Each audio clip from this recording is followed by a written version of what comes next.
Bonjour à tous et bienvenue dans cette nouvelle édition du Grand JT des Territoires. Voici tout de suite les titres du journal. La colère agricole persiste, plusieurs syndicats appellent à la mobilisation. Les agriculteurs exigent le versement des aides agro-environnementales et climatiques. Le gouvernement tarde à effectuer certains versements prévus il y a plusieurs mois. Un ultimatum a été lancé, nous y reviendrons dans un reportage inédit de notre partenaire Moselle TV. Les cas de Covid repartent à la hausse. En cause, la mauvaise météo et le relâchement des gestes barrières. À l'approche des vacances d'été, l'appel est à la prudence. Nous irons à Amiens dans un reportage de notre partenaire WEO TV, la chaîne du groupe La Voix du Nord. Dans ce journal également, l'Euro de football dynamise les bars. Les supporters affluent les jours de match et compensent les pertes liées au mauvais temps.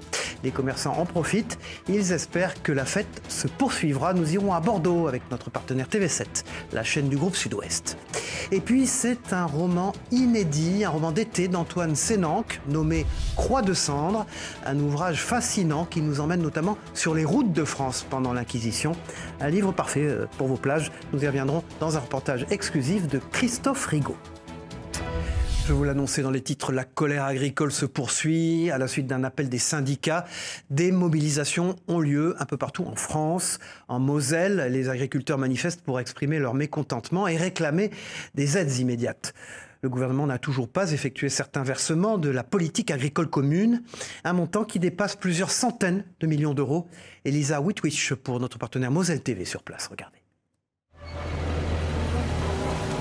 Déverser du fumier pour se faire entendre. Les jeunes agriculteurs mosellans ont manifesté leur ras-le-bol. Ils ont choisi les locaux de la direction départementale des territoires à Metz pour réclamer à nouveau le versement des aides aux exploitations biologiques. On a quand même déjà 2 mois de retard. Certains attendent des sommes conséquentes, donc qui influent énormément sur leur situation économique, sur leur exploitation. Et aujourd'hui, on n'a pas de visibilité de la date quand ils seront perçus, quoi. Promise en mars dernier par le gouvernement, l'absence de ces aides liées aux mesures agro-environnementales et climatiques plonge certaines exploitations dans une détresse financière. Maintenant, ce qui se passe, c'est que nos trésoreries sont à sec. On paye des agios, des frais de compte. Ce qui est navrant, c'est que quand ils font un calendrier, si jamais ils payent 1 mois en avance, ils nous retiennent des intérêts. Et là, ça ne marche pas dans l'autre sens. Après 2 heures de négociation, les représentants sont de nouveau sur le parvis. Aujourd'hui, c'est une machine qui a du mal à se mettre en route. On nous avance des soucis informatiques, des manques de personnel aussi pour l'instruction, puisque là il faut aussi saluer le travail des services de la DDT. On sait très bien, les DDT sont aux côtés des agriculteurs, ils accompagnent l'agriculture, ils sont souvent en manque de moyens aussi. Une autre mobilisation agricole, mais cette fois-ci de façon virtuelle. Depuis plusieurs années, ce syndicat se montre très actif sur les réseaux sociaux. Son objectif, signaler les produits qui ne seraient pas français et faire de la pédagogie. Ils veulent encourager les consommateurs à privilégier les produits locaux et à soutenir l'agriculture nationale. Un reportage signé Laura Dubois pour notre partenaire Via Occitanie. Quotidiennement, Laurence fait un tour sur Facebook et les posts sur la page de la FDSEA sont nombreux. Messages ou photos, chaque jour, 2 à 3 personnes dénoncent des produits non français dans les supermarchés, une surveillance virtuelle à laquelle tout le monde participe. On demande donc via le réseau Facebook à tout le monde de surveiller et d'envoyer quand ils vont dans un supermarché, dans une enseigne, dire là regardez, il n'y a pas de production française ou très peu, alors qu'on est en pleine production. On a un réseau que d'entreprises, d'établissements et de producteurs qui vont surveiller. Et ça c'est au niveau national. Je leur demande d'aller dans les magasins et de nous envoyer quand c'est bien, quand c'est pas bien, photo, pas photo, mais leurs sentiments. Lorsqu'un utilisateur poste sur les réseaux sociaux, la FDSEA se charge d'aller vérifier en magasin. Le but n'est pas de jeter la pierre aux supermarchés qui vendent des produits étrangers, mais d'abord de faire de la pédagogie.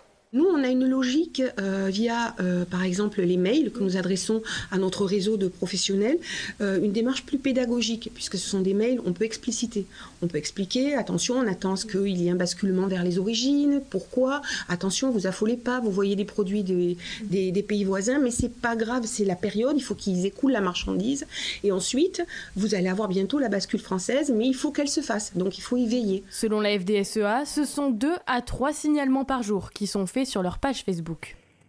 Ils se sentent délaissés par les élections législatives. Les pêcheurs, au cœur d'un secteur vulnérable, estiment que leur situation est ignorée. Entre la hausse du coût du gasoil, le ralentissement de l'activité et le vieillissement de la main-d'œuvre, la pêche française fait face à de nombreuses difficultés. À Lorient, des professionnels du secteur se sont rassemblés lors des assises de la pêche. Face à un avenir incertain, ils ont voulu faire entendre leur voix, de quoi peut-être lancer quelques bouteilles à la mer. Écoutons Olivier Le Nézet, président du Comité national des pêches, au micro de nos partenaires TBO et TB Sud, les chaînes du groupe Le Télégramme.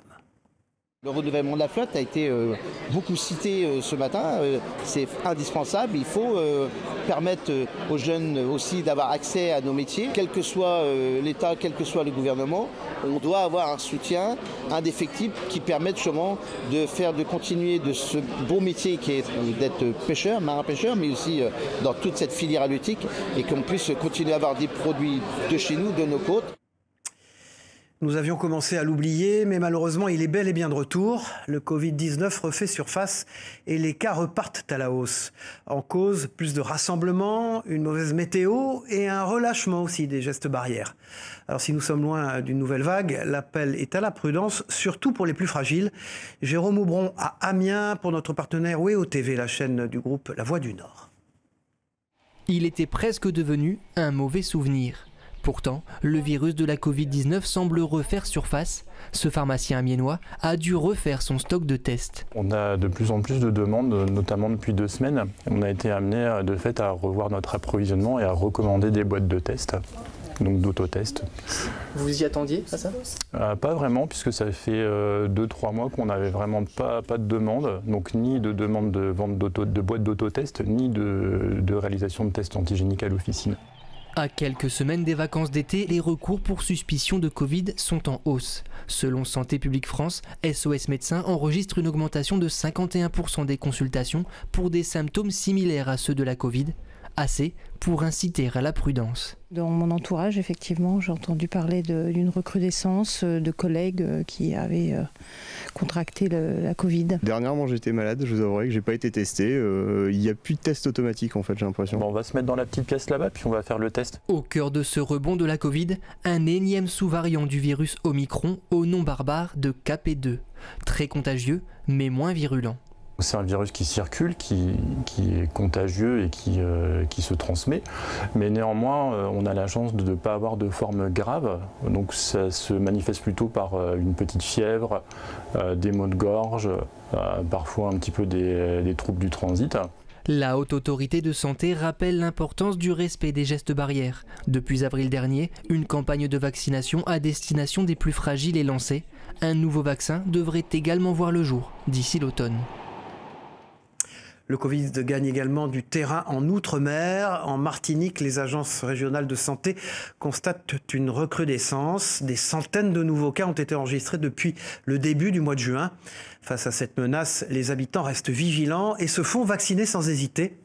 Les autorités locales intensifient aussi les actions pour encourager la prévention. Un reportage signé Hélène Sérignac pour notre partenaire Via TV Martinique. Depuis 3 semaines, la Martinique connaît une reprise de la circulation du Covid-19. Une tendance également constatée dans certains cabinets. En consultation et au SAMU, on a des appels de patients qui s'inquiètent pour leurs symptômes ou des patients qui appellent et pour lesquels on pense que c'est une pathologie Covid.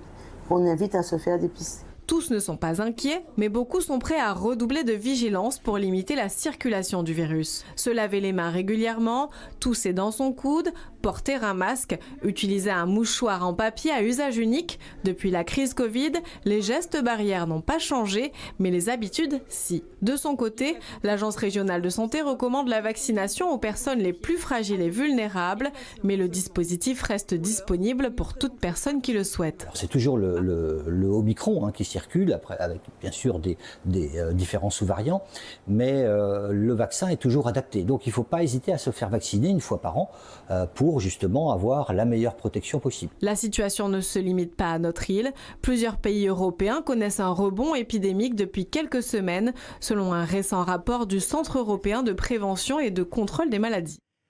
Et puis l'Euro de football offre aux brasseries une occasion en or pour attirer les supporters. Si l'affluence est modeste en temps normal, les établissements se remplissent lors de ces rencontres. Comme à Bordeaux, vous allez le voir, cette compétition est une véritable bouffée d'air frais pour rattraper les chiffres d'affaires perdus à cause du mauvais temps. Yvan Branchy et Thelma Kourali pour notre partenaire TV7, la chaîne du groupe Sud-Ouest en Gironde. Depuis quelques semaines, le téléphone n'arrête pas de sonner. Pour regarder le match? Ouais, ça marche, pas de souci. Bah écoutez, on a une salle à l'étage pour justement le match, donc pas de souci.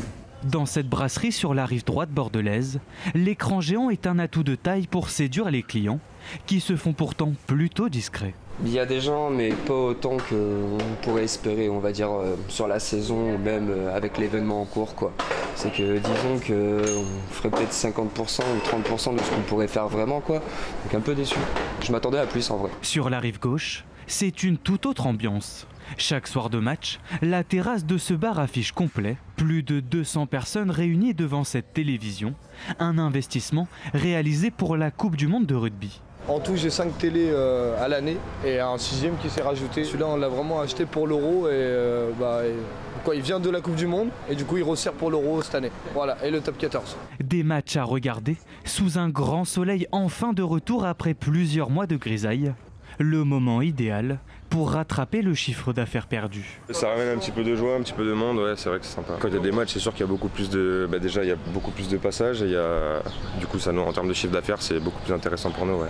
Seule ombre au tableau, selon lui, la taille de sa terrasse. Ce serveur souhaiterait l'agrandir les jours de match, une extension que la mairie refuse.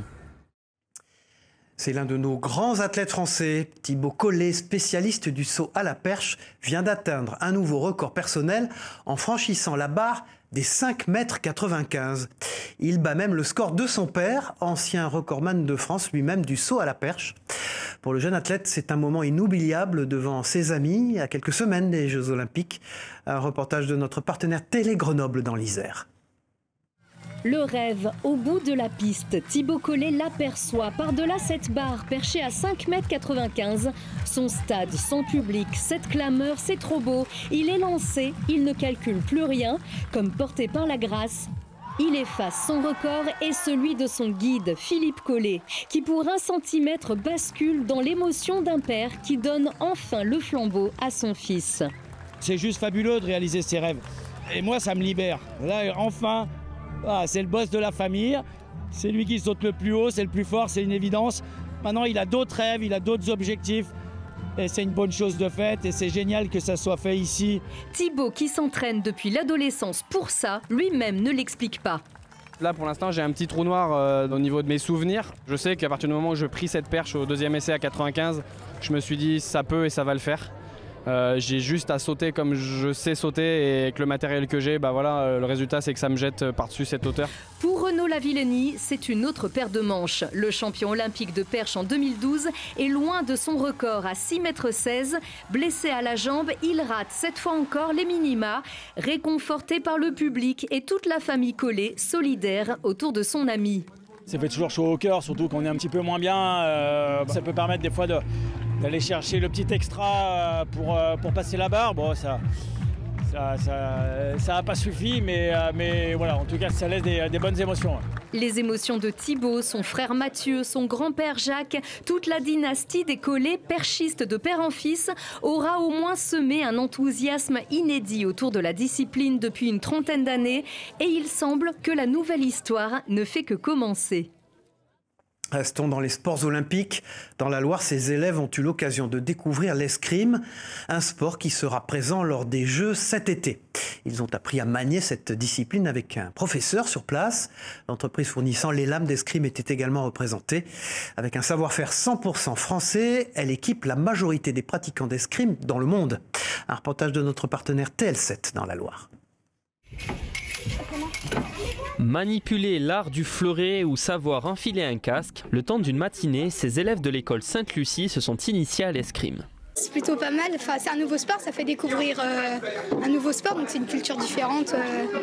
Et moi j'ai bien aimé cette séance, donc ça a été. L'escrime est un sport de combat qui demande respect, maîtrise de soi et aussi quelques règles. Dans la Loire, on compte 300 licenciés et 65 000 à l'échelle nationale. J'aurais demandé de toucher uniquement avec la pointe parce que le fleuret est une arme de pointe et ils ne peuvent pas toucher n'importe où sur le corps de l'adversaire parce que uniquement le buste fait partie de la surface valable. Des duels sous le regard avisé de ce chef d'entreprise. Daniel Chénet est à la tête de Blaise Frères, basé au Chambon-Feugerolles. Avec 120 000 lames d'escrime fabriquées par an, l'entreprise équipe près de 90% des tireurs à l'échelle mondiale. Notre produit, il est 100% français, puisqu'il est complètement manufacturé. Et à savoir que la qualité du produit, la performance du produit, elle repose sur les hommes et non pas sur les machines. C'est vraiment notre savoir-faire interne qui donne la qualité aux lames. Beaucoup plus que les machines. Et après cet entraînement, les enfants ont-ils aimé cette discipline sportive? C'était super bien. Mais je préfère le foot quand même. Direction les Vosges dans ce journal où trompettes et tambours ont résonné au cœur de l'abbaye de Senones. Cet événement marquait le lancement d'un nouveau label vosgien, une marque de territoire nommée Principauté de Salm, en référence au comté de Salm de la Renaissance. Ce label est désormais intégré au patrimoine touristique exceptionnel de la région. Un reportage de notre partenaire Vosges Télévisions sur place. S'inspirer de son riche passé pour bâtir l'avenir, trompettes et tambours ont résonné au cœur de l'abbaye de Senones, sous les regards bienveillants de Louis Charloton, prince de Salm, de Voltaire qui fut un hôte de ces lieux, notamment de cette ancienne bibliothèque du moine érudit Don Calmet, où les invités ont assisté au lancement d'une marque de territoire, Principauté de Salm, un nom en référence à cette époque qui voyait de 1751 à 1793 Senones être la capitale d'une principauté indépendante au cœur du royaume de France. Une marque, c'est un nom et une identité visuelle qui auront pour objectif de faire connaître la commune, son patrimoine, châteaux et abbayes en cours de restauration et ses alentours, 25 bourgs et villages qui ont écrit cette page d'histoire des Vosges au XVIIIe siècle. On connaît la principauté d'Andorre, la principauté de Liechtenstein. Qui connaît exactement les contours, les tenants et les aboutissants de la principauté de Salm? Même à l'école, ce n'est pas enseigné. Donc on veut réparer cet oubli. Et pour cette nouvelle marque vosgienne, Senones a obtenu le soutien de l'État via le laboratoire de la ruralité et des financements publics de l'opérateur national Atout France. Après un appel d'offres, c'est l'agence Alchimie de Saint-Dié des Vosges qui a décroché le marché, créé le label, son logo, sa couleur, un vert bleuté qui rappelle la nature vosgienne. La marque va désormais être diffusée. Dans un premier temps, on va mettre en place des outils digitaux, des outils imprimés qui vont permettre de donner vie à la marque Principauté de Salm. Et ensuite, on va la mettre à disposition de toutes les entités qui gravitent autour de la Principauté de Salm, que ce soit des acteurs économiques, que ce soit des artisans, des commerçants, ou comme je le disais, les anciennes communes qui faisaient partie de la Principauté de Salm. Et un autre enjeu principal, c'est de réussir à attirer aussi des nouvelles entreprises et des nouveaux habitants à venir sur place. Donc on est en train de travailler des outils dans cet esprit-là. 70 000 €, dont 45 000 de subventions, c'est le coût de la création de la marque Principauté de Salm, une voie princière sur laquelle s'est engagée la commune de Senones pour booster l'attractivité de son territoire. Et puis un conseil de lecture maintenant dans ce JT avec le dernier roman d'Antoine Sénanque, nommé Croix de cendre.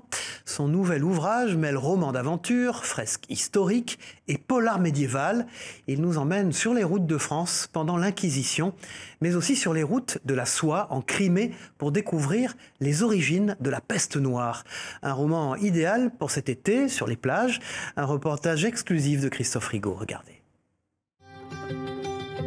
Croix de cendre, le dernier roman de Pierre Sénanque, nous plonge en plein Moyen-Âge, le temps des calamités, de la peste noire et de l'Inquisition. C'est le siècle de la famine, d'un nouvel âge glaciaire qui fait que les loups sont dans les villes. C'est le siècle de la misère, de la guerre de 100 ans. Et c'est surtout le grand siècle de la grande peste noire du XIVe siècle qui reste le plus grand cataclysme qui a touché toute l'humanité. Donc c'est un siècle extrêmement obscur, mais au sein de cette obscurité, il y a des lueurs. Et c'est ces lueurs que j'ai voulu faire développer, on va dire, dans le livre. Et ces lueurs sont des lueurs spirituelles, c'est-à-dire avec des grandes figures spirituelles, notamment celle de Maître Eckhart, et de ces femmes merveilleuses qui étaient les Béguines et qui ont un rôle à jouer important dans le livre. Vrai roman d'aventure et polar médiéval, Croix de Cendre est aussi nourri de la philosophie de Maître Eckhart, un des grands intellectuels du Moyen-Âge. Maître Eckhart prétendait que nous étions tous capables de Dieu, c'est-à-dire que l'homme était capable de devenir intégralement Dieu par adoption, ce qu'est Dieu par nature, et qu'il n'y ait pas de différence finalement entre l'individu humain et la déité. Et évidemment, cette ambition énorme était assez mal digérée, si on peut dire, par l'Église catholique, et c'est ce qui a expliqué son procès en Inquisition. Le roman nous amène aussi en Crimée, pendant le siège par les Mongols d'un comptoir génois, d'où serait partie l'épidémie de peste noire. Un jour, lors de ce siège, la peste s'est allumée dans les rangs mongols et a commencé à décimer tous les guerriers mongols. Avant de s'en aller, le chef mongol a pris cette décision qui peut être considérée comme une des premières décisions de guerre bactériologique. Il a décidé de catapulter au-dessus des murs de Kaffa, qui était le comptoir génois, les cadavres de ces soldats infectés pour que les marins génois, en revenant chez eux, diffusent la peste dans l'Europe entière. Roman haletant, Croix de Cendre d'Antoine Senanque a fait partie de la liste du prix Goncourt et depuis a été traduit en 9 langues. Direction la Savoie dans ce journal. C'est un grand moment pour les producteurs, mais aussi pour les troupeaux. Avec le retour des beaux jours, les vaches quittent leur étable et montent en alpage. Une période dite des 100 jours, durant laquelle les éleveurs peuvent se consacrer à l'entretien de leurs exploitations. Nous sommes allés dans les hauteurs du Beaufortain, en Savoie. Chloé Lemeur pour notre partenaire 8 Mont-Blanc sur place. Ce matin-là, le massif du Beaufortain s'est animé au son des cloches. Comme chaque année, le groupement pastoral de Plan-Pichu déplace ses troupeaux sur les hauteurs de la vallée à l'occasion de la montée en alpage pour la saison estivale. Un moment toujours très attendu par les éleveurs des 10 exploitations réunies. La montée en alpage, chaque année, voilà, c'est des prises de décision importantes pour leurs montagniers, le jour, la date. Donc tout le monde se met en accord pour pouvoir faire cette montée. Et voilà, c'est un moment qu'on attend tous, un moment qui est convivial. C'est des pratiques ancestrales, hein. Donc déjà d'un point de vue entretien du paysage, entretien du territoire, c'est quand même, on défend, je veux dire, un fromage AOC, donc voilà, ça fait partie de la culture locale. Au total, près de 450 vaches se suivent à la file indienne. Elles sont ensuite réparties selon différents secteurs. Elles se répartissent en fonction de l'altitude de la pousse de l'herbe. Et elles se répartissent aussi en fonction de leur date de vélage. On essaye de faire 3 troupeaux équitables en production et en stade de lactation pour avoir des troupeaux homogènes en production. Une fois installés sur leur parcelle, c'est désormais l'heure de se régaler avec une herbe bien fraîche.